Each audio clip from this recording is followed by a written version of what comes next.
I'll shift our focus to the Maldives. What's happening there?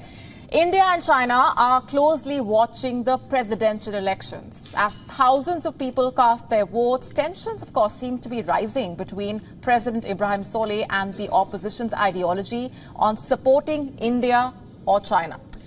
Yes, let's break it down. You see, Solih's party, which has championed its India First policies, battling the former President Yamin's party, which upholds its India Out campaign. So which one of these polarized ideologies will win the elections, and how will the result affect India? Our next report breaks it down.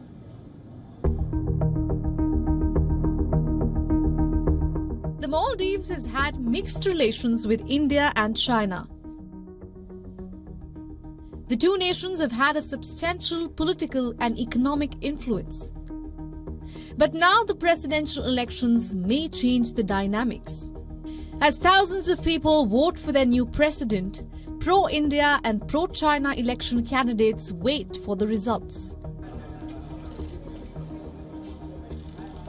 Let's look at presidential candidate, the incumbent Ibrahim Solih, who is seeking a second five-year term as president. When Solih came to power back in 2018, he worked towards bringing an end to state persecution of opponents, introduced a minimum wage policy, brought free university education, and invested heavily in infrastructure in the remote and impoverished islands.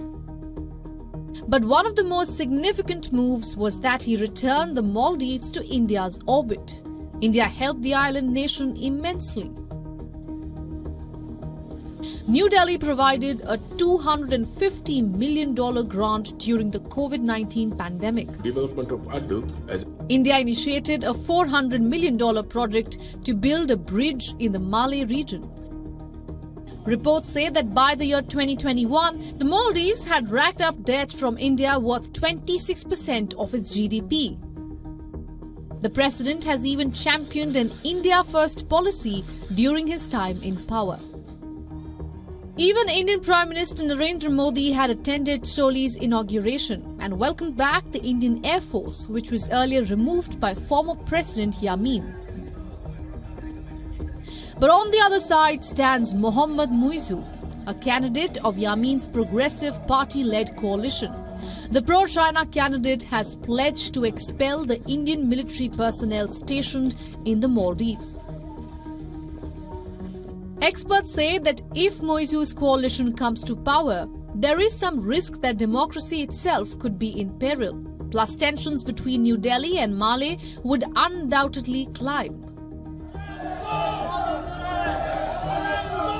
Yamin's party and other activist groups have regularly staged street protests urging a reduction of India's influence in the Muslim nation.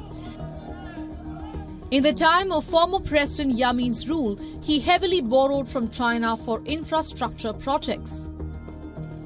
Now, this turned the nation into a focal point for geopolitical competition. Solih's administration called China's lending practices a debt trap and restored the Maldives' traditional diplomatic stance with India. So the election will decide if the island nation will tip towards India or China. What has also raised the stakes for the US is that Maldives has received its first resident US ambassador, Hugo Huhoyon. Now, this comes after the Maldives reopened its embassy in Washington, D.C., and the US reopened its embassy in Seattle.